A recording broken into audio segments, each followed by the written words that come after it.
times, if you don't have enough facility, you're going to get to the point where you're going to be frustrated because you're going to be feeling things that you can't get out. Chick was the one who got me the record deal with GRP. He said, I'll do whatever you need me to do to help. And I said, well, will you play too? I had a lot of help, a lot of mentors, and I practiced all the time. Hola a todos, hi everyone. We have today an incredible musical and human connection with an artist who is on top of the list of many things: creativity, his contribution to the evolution of the instrument, the awesome bands and artists he plays with, his beautiful solo works, and his passion for sharing his knowledge in many educational fields. His credits include listen well folks, Chick Corea, B.B. King, Bonnie Wright, Herbie Hancock, George Benson, Pat Metheny, Sting, Bon Jovi, and many soundtracks with Dave Weckl, John Williams, or Harry Mancini. And if that is not enough, he's teaching in Berkeley and he has won 4 Grammy Awards. Friends, this room won't be the same from now on. Please welcome Mr. John Patitucci. Hi John, how are you? Very good. Nice to be here with you, Juan. John, I thought that our meeting was going to be with you in New York, but voila, you are not there because you are in the middle of an incredible tour and now here in Spain. Where are you now and what are you doing these days? This particular tour is a trio tour with Danilo Perez, and this time it's Terry Lynn Carrington on drums. So it's a version of the Children of the Light trio. You know, usually the trio is with Brian Blade. So we're all children of Wayne Shorter, basically. So Terry Lynn is also one of the most important Children of the Light regarding relationship to Wayne.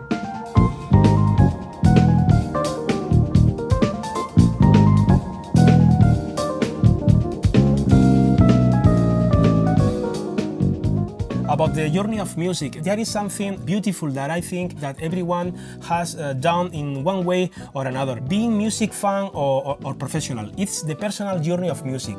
In my case, I'm sure for many others too, I come from a rock pop context or rock pop initial point, Deep Purple, Beatles, and then I discovered a man in a drum magazine announcing an instructional drum video. I didn't knew him at all. It was Dave Weckl. That video I think that changed my musical life because Dave took me to Chick Corea, Chick Corea took me to you, and then to all the GRP records, and from there to jazz, Brazilian, Latin, fusion. About GRP, John, that record label was a big thing, and I think a great point in your journey, right? Absolutely, because before that, you know, I was writing a lot of music, but I didn't have a band. And when I got the gig with Chick around 85, you know, we hung out, we started making records and touring, and I would play my songs at the piano for him. And he said, man, what are you doing? I said, well, what do you mean? He said, you should have a band and you should be recording. I said, yeah, but how am I going to get a record deal? I'm a bass player. Nobody wants to sign a bass player. He said, I'll take care of that. So Chick was the one who got me the record deal with GRP. And then they said, okay, we want to hear demos. He said, no, you'll hear the record when it's finished. And then they said, well, they asked Chick, will you help produce the record? So the first record, he helped me. He taught me about making records and budgets and, you know, producing records. And he said, I'll do whatever you need me to do to help. And I said, well, will you play too? And he did. And so, but that was a big thing for me, because then I did, you know, now I have this new record I'm putting out next month, a solo bass kind of project called Soul of the Bass. It's number 16. That's a lot for me. I never thought I would get to do one, you know.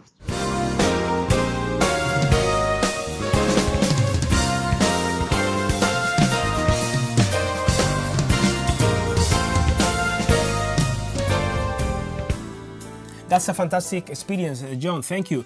Those solo records that you did have some of the most incredible fusion music of all time, having in your albums the Breaker Brothers, Chick Corea, Eric Marienthal, John Scofield, and some of the best drummers of all time. Can you share with us some experiences and situations of those recording sessions? For example, creating the grooves for the songs, or the production or recording process of your first solo albums? Well, I was very excited to get this opportunity. What Chick did was he let us use Mad Hatter Studios in the nighttime from 6 p.m. to the next morning, if we needed to, and for a very low price. So I had already been playing with Vinnie for years, and then I had, and then I was starting to play with Dave a lot. With Chick, we toured a lot. And then, on those records I had Peter Erskine also, Al Foster. I flew him from New York on the second record to play. People like Alex Acuna, Paulinho da Costa on percussion, Luis Conte on percussion, all kinds of people. So for me, because of when I was a young boy, I wanted to play the drums. So my connection with the drums has always been very important to me. I was lucky and blessed to play with all these amazing drummers. So, with them, once they heard what I wrote, they always knew exactly what to do. If I had a little idea, I would just say, well, it's kind of like this sound, and boom, they created. For me, it was very exciting to create vehicles for them to stretch out. And Terry Lynn was on also. Terry Lynn was on the record called Sketchbook. There's all kinds of really powerful drummers that were great musicians, the way they interpreted the music and made the music. And I always made a lot of room for drum solos too, because I love the sound of that on the drums. Exciting. Yeah. I was so excited, man. I could barely sleep last night. Hey, dude. Chickster! Chick, what are you doing? Frankie. Come on, Frankie. There is another period of your life from the past, the present, and I think the future too, with one of the greatest bands of all time, the Chick Corea Electric Band or Acoustic Band. I think that one or two of the secrets of that incredible group are incredible compositions by Chick Corea and the word band. Yeah. What are the main reasons for the success of that iconic band, John? Well, we stayed together for a long time. We had 10 years solid. I talk a lot about this at Berklee College of Music, where I teach with Danilo. And I think the greatest music, and especially a lot of the music our music comes from African music, so the roots, and how that spread to all the countries. And that's a community music. It's based on community. You learn the rhythms in community. You learn to sing in community. Everything's in community. I think the greatest advancements in music are with groups of people.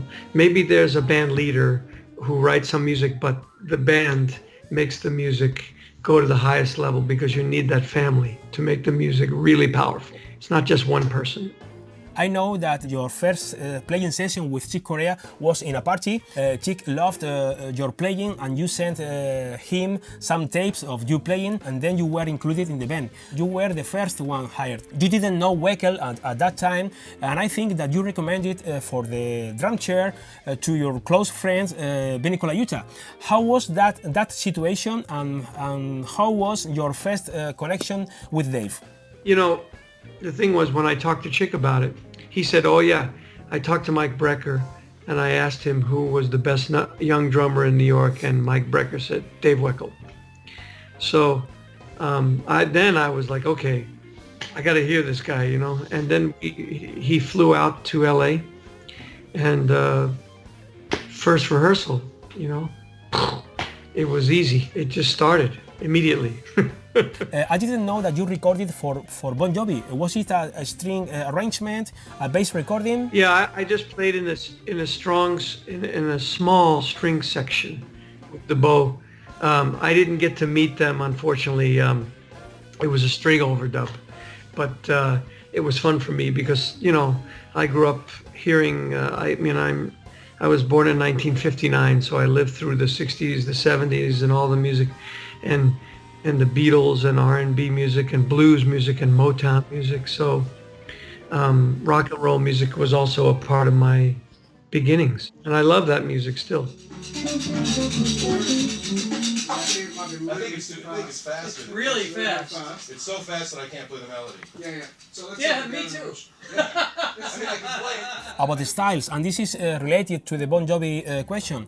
Your credits include a great collection of styles, from jazz to rock, Brazilian or funk. Many people think that that learning many styles will steal their personality, their soul. On the contrary, I think that it makes you stronger, no matter if you play in a heavy metal band or in a jazz band. What's your thought about it, about learning many styles to improve your playing? Yeah, for me, I had to know. I was just interested in so much different music, and I've been inspired by all this music. So I feel like if you open your mind up to many different kinds of music, you can grow and become more developed as an artist. For me, when I started getting involved in Brazilian music, the music from, you know, Cuba, Puerto Rico, Venezuela, Panama, you know, Chile, I got really inspired by that, and I'm still studying. There's so many different styles, and wow, you know, Peru, also because of Alex Acuna, he turned me on to some music from, man, there's so much beautiful music, you know, and obviously I love the music from Spain too.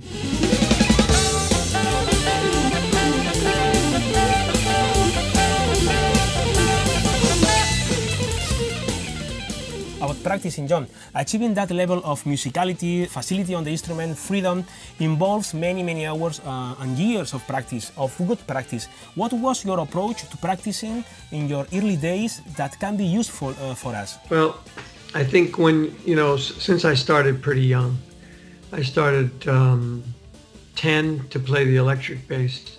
A little before that, I was trying to play the guitar and it didn't work. The pick, I'm left-handed. I started out by ear first, which turned out to be a very good thing because I was listening and learning things by hearing. Then I had a really good teacher who made me learn how to read music.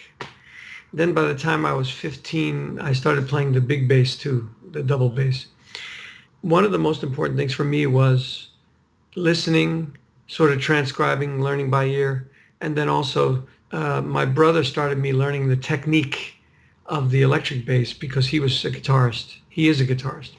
And then with the acoustic bass, I wound up studying classical music as well. So I had a lot of listening. I went to see a lot of music. I played in my brother's group, so I had a band to be in, to learn and develop. And older musicians would take me and teach me about jazz and everything. So I had a lot of help, a lot of mentors, and I practiced all the time. You know, especially before I got older and had a family or something, I had the bass in my hands, either one, all the time. And when I went to school, when I was in high school, I liked sports a little bit, but pretty quickly I gave everything up and just played music. Yes, the day has only 24 hours. Well, some tips about how to take the most from our practice session in any kind of instrument? Well, I think you have to make sure that you spend time getting the tools. So technical foundation is important, but a lot of the times when people practice the tools or the technique things, they do it in a very non-musical way. Yeah. So they do it mechanically. Always try to make a musical exercise out of some technical thing you're learning. I play some drums too because I love them. So for me, I'll give you an example. I'm always trying to get more fluid with the triplet feeling all around the instrument. So maybe I'll play quarter notes on the ride cymbal, and then I'll be trying to play the triplets between my left hand, the hi-hat, and the bass drum. So I'm trying to play and get that thing because Elvin Jones is my hero. So, but if you do it and slow it down and do it in a way where you can make music and make little rhythm patterns, melodies with the drums, even the tom-toms. You can go around all the kit and just practice your triplets, and you're practicing your independence, but you're also making melodies, you know, and that's fun. So always practice with a musical purpose. Yes, yeah. Because otherwise you're teaching yourself how to play mechanically. And there's a lot of people with very good hands. They play, you know, the technique on the bass, the drums, and many instruments has evolved. You know, a certain part of the technique, I would say, dexterity and coordination, but that doesn't make you a great musician. Absolutely.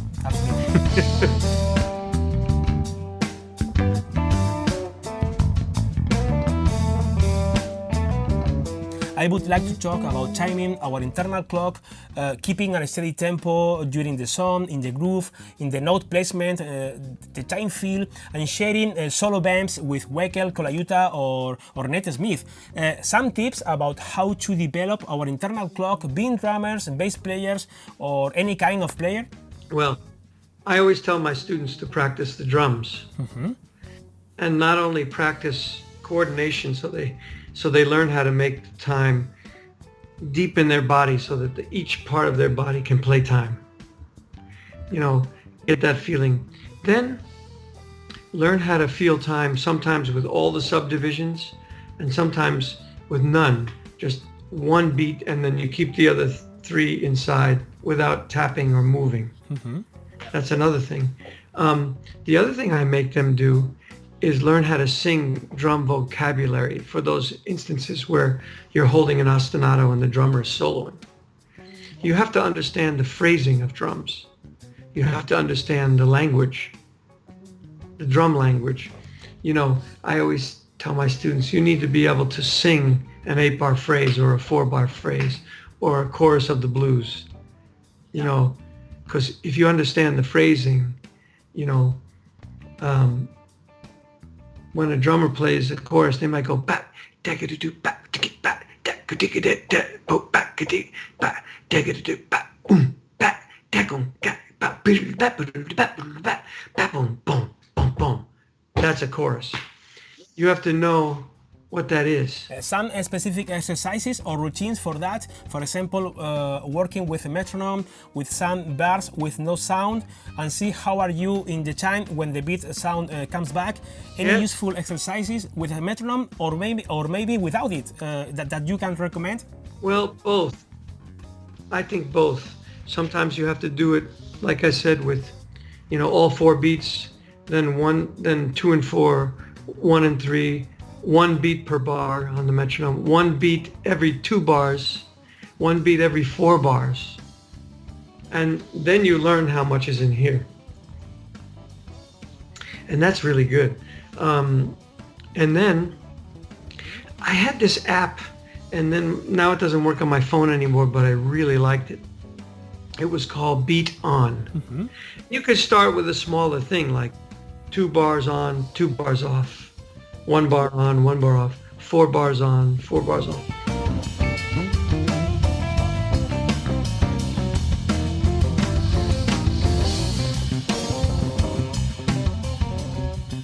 Okay, this tune is called Blues on the Bottom, 12-bar blues. There's several choruses of a walking line. John, there is something that I see in the players that I like the most, is their passion for sharing and helping others in the journey. Your educational career is incredible. Instructional videos, teaching in Berkeley, many clinics, master classes, and offering an incredible instructional course in your website. Yes. Check the links, folks. Sharing is good for the soul, right? Yeah, I think we all need people that can help us. You know, I've had a lot of people teach me and mentor me and help me to learn. In so many clinics and teaching experience that you have done, what is the field that you think that the players tend to have more weakness or not work properly, or that they overlook the most? Rhythm is the #1 thing, especially if you play the drums you understand that the rhythm is the communication line. It's the language. Everything else gets communicated by the rhythm. Rhythm and sound and feeling. Those are huge. There is a mantra, especially in the music world, that I personally don't believe in, and I would love to have your opinion on it. The concept of if you have a good technique, a great facility on your instrument, and then you don't have soul, feeling, pocket, a groove.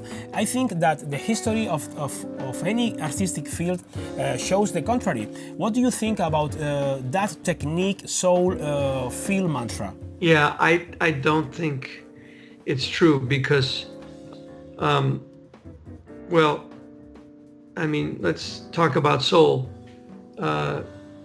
Donny Hathaway was one of the most soulful singers, or Stevie Wonder. They have a lot of technique and they have a lot of feeling. Also, people like James Jamerson, the first Motown bass player, he had a lot of technique. Coltrane, he had more technique than any saxophone player ever, but he was very soulful. You hear him play a ballad, you'll cry, you know. So, and he was swinging, all that. And drums, you know, there's so many drummers that I love. You know, Elvin Jones was a virtuoso too. Jack DeJohnette, you know, Dave, Vinnie, Brian Blade, Terry Lynn Carrington. I mean, they all have a lot of hands, but they have a great feeling, and they all have a different, you know, feeling. My response to that is always when sometimes a student would say, well, I just want to play what I feel. And I say, well, that's great. But sometimes if you don't have enough facility, you're going to get to the point where you're going to be frustrated because you're going to be feeling things that you can't get out. Yeah, and maybe it's an excuse for not practicing. At the end of the day, what matters is the result. Sometimes the song needs 2 notes, other times it needs 20 notes. I'm thinking of Bach, Michelangelo, Chick Corea, or Michael Brecker, or Paul McCartney. You may like their composition or not, but we shouldn't judge their works only by the difficulty of the piece. Yes, music should not be judged by density. Yeah, absolutely. Density is just whatever is necessary. If you need, like you say, if you need 1 or you need 2 million, whatever. You have played with some of the best drummers of all time: Dave Weckl, Vinnie Colaiuta, Peter Erskine, Steve Gadd, Brian Blade, Jack DeJohnette, Nate Smith, and many, many more. And you have worked with them in all kind of situations, live, in the studio, rehearsals, touring. John, from a producer, composer, or bass player point of view, what are the things that you value the most in a drummer, apart of being musical, playing for the song, and not showing off? Yeah, well, the time feel is everything. You know, the time, I like to say that the drummers that make the beat feel big and wide are the most fun to play with, because there's room in there. You know, it feels so good. It's easy to find because you have to agree together. You have to be able to feel comfortable together, placing things together. And you have to focus, each one has to focus on the other one to really listen carefully. I also like the drummers who are very compositional. You know, they know how to create parts where there's room for other people to be inside the groove, but also complementary, you know. And it's important for me, because I play in a lot of improvised music, that the drummer can hold a groove or a feel, but also respond to a soloist and feed the music and, you know, lift the music off the ground emotionally without crushing it, without drowning everybody out, you know. So that's when the virtuosity comes in of the real greats, because they're able to make it feel great at any level of volume, and they can respond and keep the music moving forward. That takes a lot.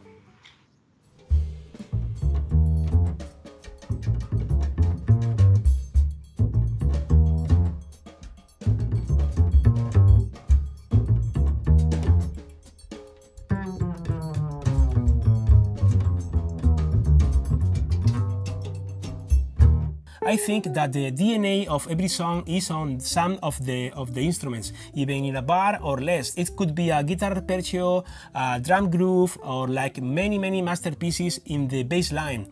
What are some of your favorite bass lines of all times in the pop, soul, rock context? The one that made me really want to play when I was very young, James Jamerson, is a Stevie Wonder record called I Was Made to Love Her. That's a classic.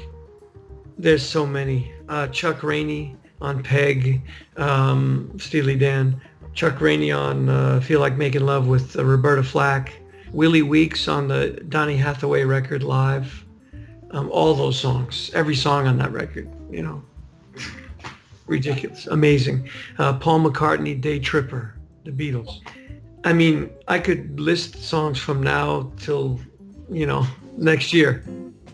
And in the jazz world, what line would you like to mention? That bass line full of magic. Well, there are many. My big influences are Ray Brown and Ron Carter were my first big influences. So you can pick any bass line that Ray Brown played with Oscar Peterson, and Ron Carter, the stuff that I first heard him do with Wes Montgomery, like the tune called The Thumb, and also all the stuff he did with Miles Davis. Ron Carter, it's like unbelievable, it's magic. But then also, I still love Dave Holland, Charlie Hayden, Eddie Gomez with Bill Evans. There's one that Charlie played on the Mike Brecker record with Nothing Personal. You know, that boom, boom, boom, boom. That was a good one. There's so many records. Electric fan rule number 1, make a lot of noise. Okay, let's do it. Airplane mode. With so many months a year on the road touring, is it possible to produce, compose, practice? How is your music activity on the road, apart of the concert? It depends on the tour. Like this new solo record that I have called Soul of the Bass, some of those songs, a lot of them were written in hotel rooms, like improvising, and I would record on my phone until I had a ton of those. And then I started listening back and going, wait a minute, this one could be developed into a, you know, because they were very melodic oriented, you know. So sometimes, yeah, I can write in my room, or on finale, if I'm writing for strings or something like that, I can test out things. And that's sometimes good, because when you write away from an instrument, you write for the instrument that you're hearing in finale, like violins or French horn or whatever. It makes you have to write for them and not write like piano on everything. This tour is kind of crazy because I didn't bring a bass this tour. I'm picking up basses because sometimes it's difficult if you're moving around a lot. The airlines charge you a lot of money for the bass, and it can be crazy, you know. So this tour we're doing an experiment, because I don't usually do it like this. I usually bring my bass all the time, and I'll even bring both, acoustic, electric. This time I'm not bringing, I'm getting a bass in each place. So I won't be able to write in my room as much. Some tips about how to stay healthy on the road on those intense tours? Well, I try to do exercise in the room, you know, the kind that you can do without weights, just using your own body weight, you know, core exercises and do things. I have to get back into it on this tour, because over the holidays, I think I didn't exercise as much. So now we're into the new year and I need to get back in there. and then you need to take care of your body. You need to make sure you don't eat the wrong things. I don't drink much alcohol. I have a little red wine. I try to really take care of my body, because I've been out here a long time, and I want to keep playing till I'm very old. You have been touring the world for decades. Keeping in mind all the aspects of touring, economics, festival organizations, traveling, the audience, how do you see the evolution of touring? Is it getting worse or better? How do you see it? I think it's more challenging now than it used to be. I think there aren't as many gigs for everybody as there used to be. Also, for musicians like myself, we noticed the development in Europe of festivals also having many more people from their own country, which is good for the people in those countries to develop local musicians. And but it does make, you know, I'm fortunate because I've been around a long time. I'm still able to come over here and work. But for a lot of people who maybe don't have as haven't been doing this as long as I have, or didn't have the same good blessing and fame, it's difficult for them to come over and play now, because some festivals will have all local people and hardly anybody international. Yeah. So that's, but I feel mixed about it, because on one hand, there's a lot of musicians who live in Europe who it's tough for them to get good gigs on festivals, because it used to be the festivals would only hire people from America and other countries. Yes. So it's, on the other hand, you know, I'm still out there. I want to keep playing, you know, so you have to adjust. And one thing that always remains the same is that no matter how was the travel, the flight delays, or the sound check, yes, you have to give your best in the concert. Yes, always. And I love it, so I don't mind that challenge.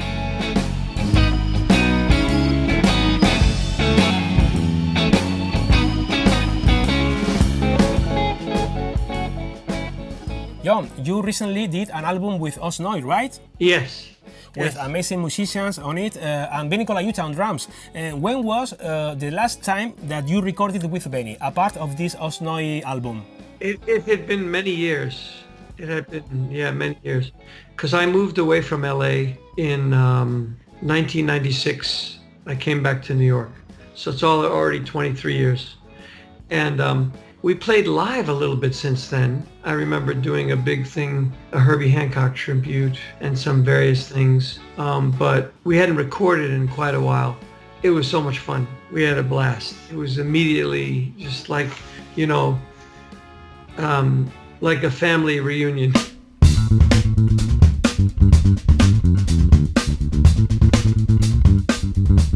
There was a Brazilian record that I did called Irmãos de Fé, but that was for a record label that was only doing vinyl. You know, it was one of those deals where now I own it again. So maybe I can put it out as a CD too. But the new one, number 16, is called Soul of the Bass. There's a lot of solo things, but also some things. There's one piece with layered electric basses and Nate Smith, kind of a funk thing.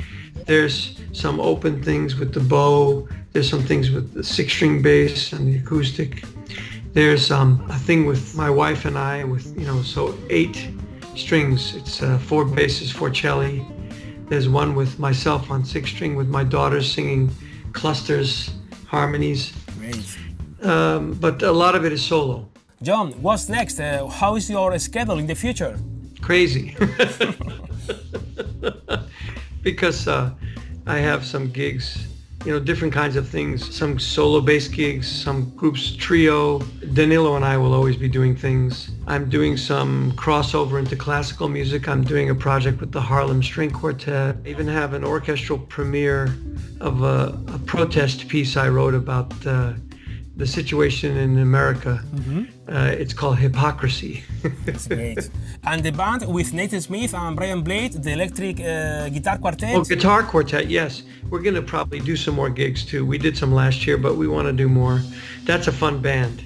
We have something with Dave and I and Chick. We're doing something in Tokyo coming up at the end of the summer. John, time to say goodbye. You have to rest for the concert. We appreciate so much your time here with us. This has been one of the most beautiful moments in my life, and for this room too, talking with you about music, and I'm sure our friends watching us have enjoyed and learned so much from you. Good luck on the road, in the studio, on a stage, with your family, your music. Thank you so much, John. Thank you very much. Goodbye, amigo. Okay, bendición. Adiós, John.